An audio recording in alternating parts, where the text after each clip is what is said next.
All right, everybody, I am back. Instagram, Facebook, and YouTube. I'm going to actually share today's webinar on the On Time Ministry group page as well as today's services so everybody can watch the replay of this, everyone. So today we're talking about domestic violence webinar, which I mentioned I was going to do after service today. And most of you know, or most of you don't know, that October is Domestic Violence Awareness Month. So I have a website that I want to kind of talk about a little bit. I'm not going to spend too much time on here.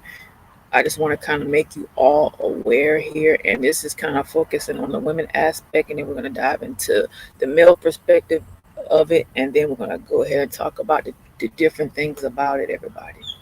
So domestic violence is sometimes called an intimate partner violence. It's including physical, sexual, or emotional abuse, as well as sexual courting, stalking by a current or former an intimate partner. An intimate partner is a person with whom you have or had close personal or sexual relationship. Intimate partnership violence affects millions of women each year in the United States. I'm going to get to the male part about. So not only does it affect the women, it affects the children as well.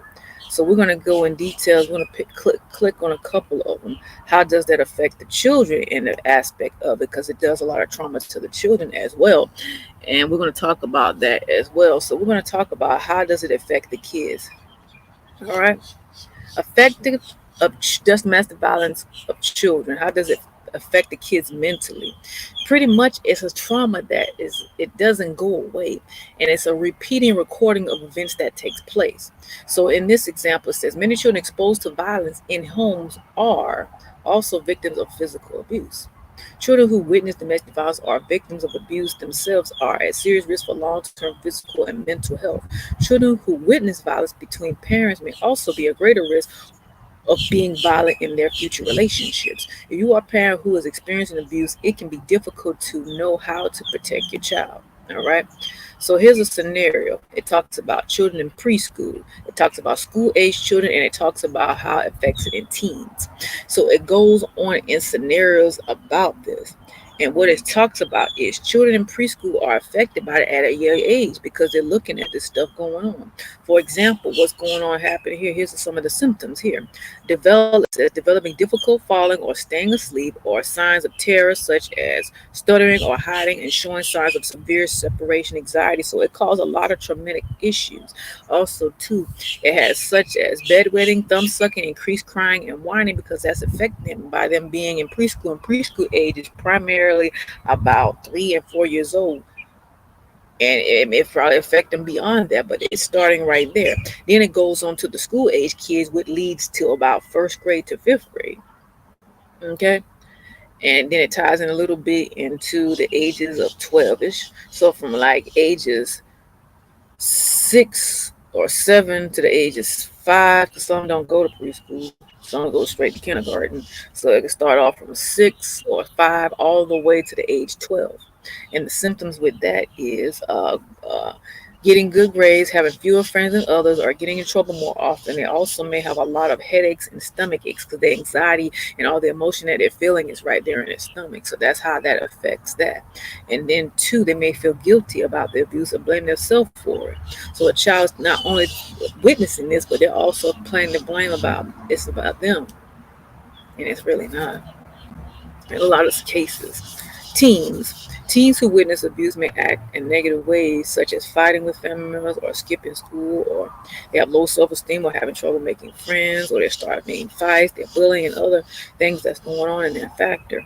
And it leads them, and it's to this scenario. It said the type of behavior most common in boys who are abused in childhood than in teenagers.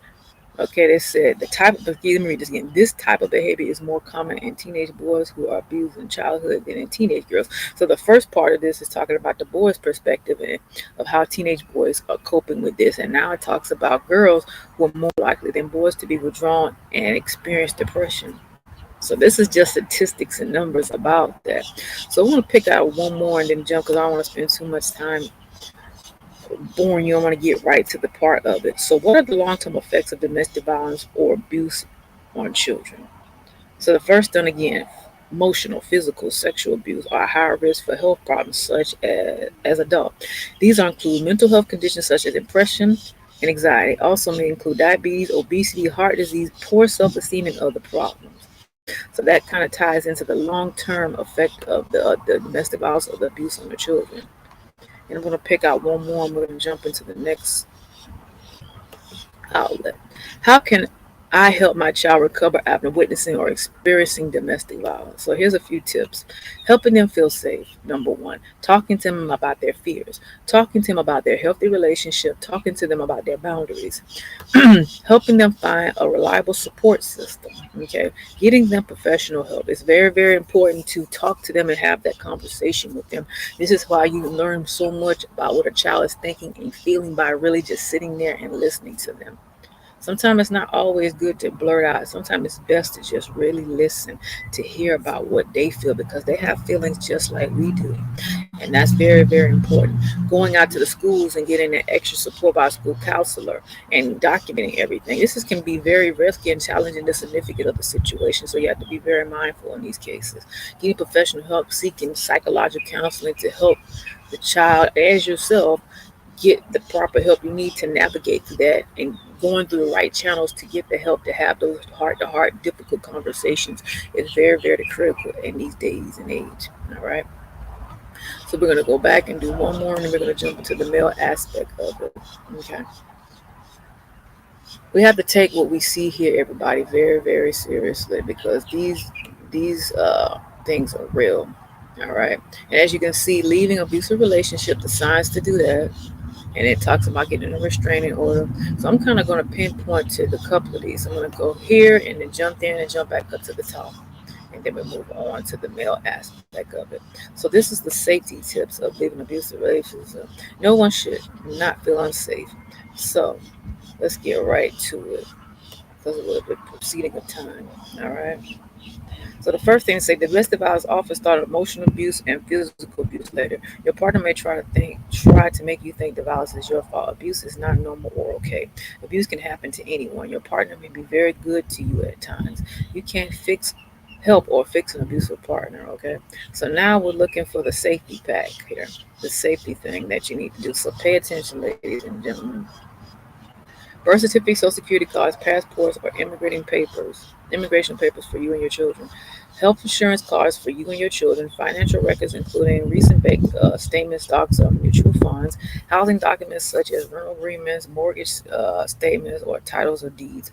Your most recent credit report, you can request one for free the title or lease paperwork for your car, statements for any retirement, the past 2 years tax return, a written copy of your phone numbers or important addresses in case you can't get to your cell phone or addresses. So these are the safety tips to use. Many other records are available online, so try to keep access to these accounts if you don't have paper copies. So it's very, very important. So that's the safety pack list that you should have in terms of leaving a very difficult situation. Now, it kind of bringing me down here. What if I'm too scared? Okay, these are some of the tips. Your partner may be a co-parent to your children, your child. Your partner may have isolated you from friends and family, so you feel you have nowhere to go. Your partner may have control of money, so you feel you have no resources to leave. Your partner may have threatened you or your children. You don't want to disturb your children's lives. You may have elderly relatives or disabled children needing care. Your health may be poor because you were injured in domestic violence or because of illness. You may still have feelings for your partner or worry that you'll be alone for the rest of your life. And there's a number for the National Domestic Violence Hotline. It's 1-800-799 7233. People want to help you. So these are resources out here to get you to that next step in what you're doing. This is a lot of information, so I encourage you all to share this live and let them to come look at. You can be anonymous on this live. You don't have to say anything. Just share this information because somebody you may know might be going through this right now. Signs of abuse, and then we're going to jump down about restraining order. Like I said, I don't want to spend too much time because I don't want to go on and on about it, but I want to get right to the key points of it. Signs of domestic violence is everybody.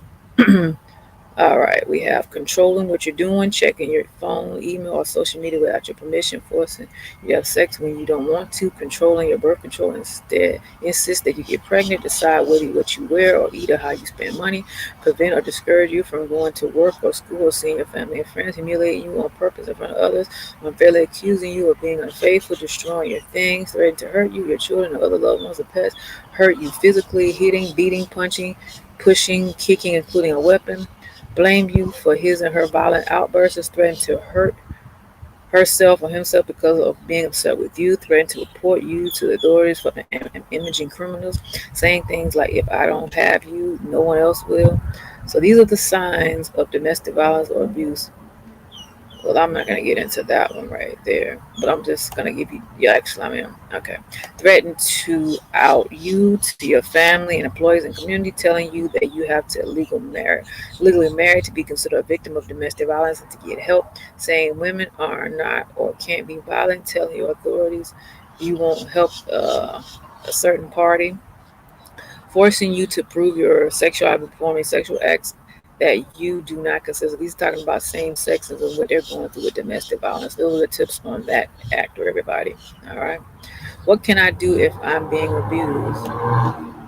Get medical attention. Call the hotline free for anonymous. Again, the number is 1-800-787-32. No, sorry. 1-800-799-7223.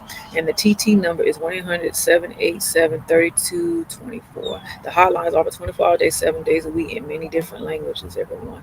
Make a safe plan to leave. Save the evidence. Find out where you can get help in the community. Talk to someone and look into a restraining order aspect. So we're going to click here to get a little bit more in depth with that, everybody. So it talks about getting restrained. Let me see if it's pulling up on the live because I'm talking, but at the same time, it may not show up. Let me see something. Give me a second. Nope, I kind of felt like it wasn't popping up. Let me click this off. All right, let me go back so you can all see what I'm talking about. All right, let's go back a little further.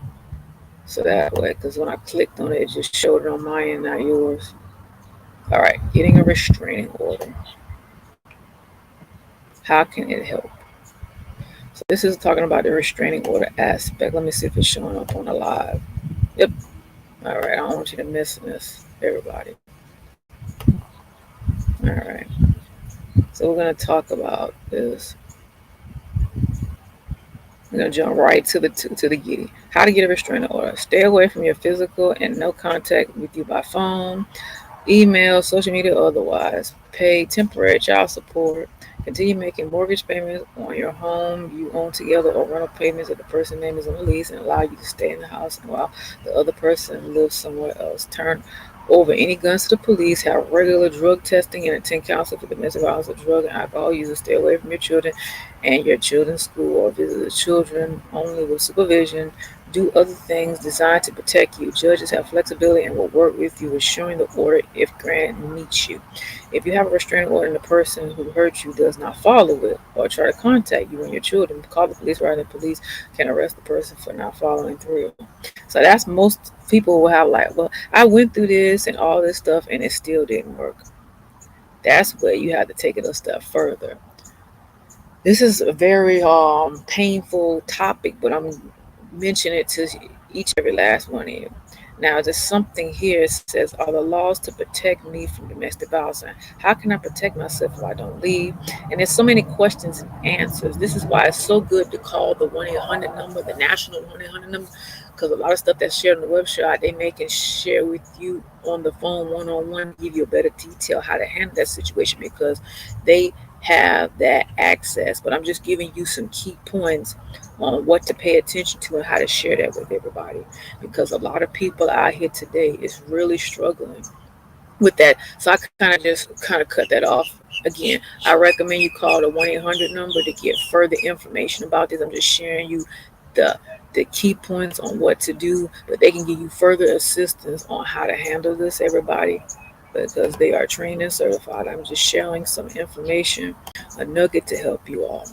So now, The next one I'm sharing with you all is for domestic violence against men's understanding how this happens. So now we switch gears. It's led to talking about women, then it kind of led in talking about the children's perspective of how they are affected by the domestic violence. So now we're tying into the domestic violence against men, understanding how it happens. So, domestic violence can take place in many shapes and forms. Well, women have been found to be the victim in most cases, but men are also not immune to it. Men are victimized far more often than you might think. They just less likely to come forward and admit what has been taking place.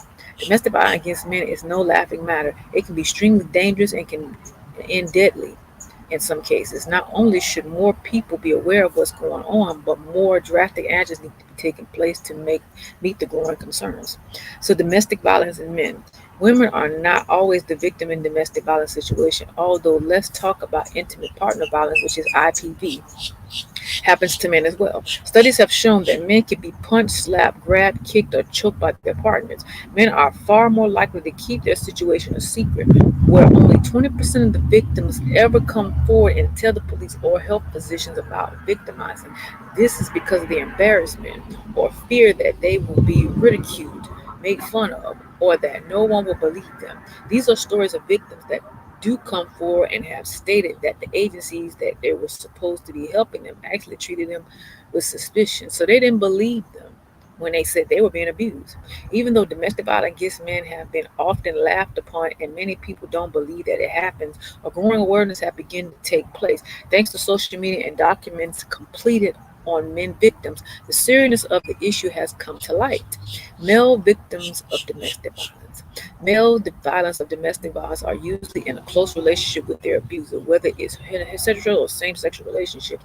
Abuse happens when they're in an imbalanced power and desire by one to control the other's partner. Dynamic violence can be done physically, emotionally, or sexually. Stalking or threatening can be just as devastating or damaging and should never be taken lightly. Men victims often put the blame on themselves and are manipulated into thinking that they are abusive. It's like a manipulation game. That person make you think you are, really it's the other way around. It's kind of like a narcissist behavior. What they're doing is it's trying to make that person feel like they the messed up one when actually it's the other way around. It's normal for a victim to act in physical and verbal against their abuser. They may be unhealthy behavior, but victims should never put the blame on themselves for that kind of behavior. Recognizing domestic violence in a male. So the first thing we're going to talk about is put down or calling you names. Stop you from seeing your family and friends, getting angry when drinking alcohol or doing drugs, showing sign of jealousy, accusing you of being unfaithful, telling you what you should wear, where you can go, or how you can spend your money. The abusers say that you can't visit a healthcare provider, beginning to threaten you with violence or a use of a weapon, punch, slap, kick, or choke you or your kids or pets, force you to have sex, or participate in other sexual acts without your consent, try to put a blame on you, and that is deserving. The abuser threatens to tell those close to you about your sexual orientation or gender identity. Okay, now it's talking about same sex here. Abusers may be trying to dissuade you. Authorities will not help people like you. The abuser may tell you that you leaving the relationship only for proof that you believe that your sexual orientation or gender identity is morally wrong. The abuser may justify the abuse by saying that you are not really gay, bisexual, or transsexual. The abuser may tell you that men are naturally more violent. So it's talking about indifference there. The first thing, foremost, everybody, this is to inform everybody of all walks of life. This is an informative webinar for everyone. It's including men, women, and children, and same sex. Everybody's included in this. People need to know how to protect themselves. For somebody to get on here and say, well, Pastor talking about, no, this is an informative webinar. And I'm educating each and every last one of you all. That's what it's all about, to make that perfectly clear, because people out here hurting and they need to have resources and ways to get help. This is to help everybody. Nobody's excluded from this. Okay, I'm just going to make that perfectly clear. Nobody's excluded from this. Women, men, children, same sex, everybody's in the same boat when it comes to domestic violence here. Okay, and that is very, very, very important. All right, educating and action is needed. So let me give you a few tips here. All right, so there's not a lot of help or support for men who face IB, but based on the facts, there is a need for shelters for men who are seeking help. Out of 627 shelters that are in Canada, this is in Canada now, only 6% of them admit male victims, and 0 of them were shelters sold for males. So it looks like it's like a mixed diversion. It must be women there and men kind of integrated in there. But check your local resources and places to find out exactly where they can get the help, the support that they need in terms of that, everybody. Again, here's the 1-800 number. Again, it's 1-800-799-SAFE. Again, 1-800-799-SAFE. And this will help you get the information, the resource, the referral, the crisis intervention of this crisis that's going on with domestic violence. All right. So I have one more thing I want to share with you all before I end this. Like I said, this is a webinar to share with men, women, children, everybody getting the nugget of all this information. And you may know friends and families and loved ones who've gone through this. Share them, just secretly give them the 1-800 number and go from there. Do what you can and don't push, because in certain scenarios you just don't know what the whole ordeal of that situation looks like, ladies and gentlemen and children. Okay, just be mindful, be respectful, and give people their personal space, and do it in a mindful and tidy manner so that they can understand what that looks like. All right, let me share one more thing with you. I'm not going to show this screen. So again, I'm going to give you another number before I end this live. All right. So number again for our National Domestic Violence Hotline is 1-800-799-7233. The number for the TTY, which is a special number for those who have to look at the lettering and whatnot for it to be so they can understand it, is 1-800-797-3224. Advocates are also available to chat 24 hours a day, 7 days a week. The National Crisis for Victims of Crime is 1-855-4 484-2846. Okay, so that is all I have for you all this morning, everybody. Again, I'll see you all here at 7 p.m. with Bible study. This is a ongoing thing that goes on, and domestic violence is bringing the awareness in the month of October, but it continued to go on.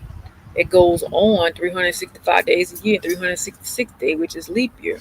And this is an ongoing thing that's going on day in and day out, everybody.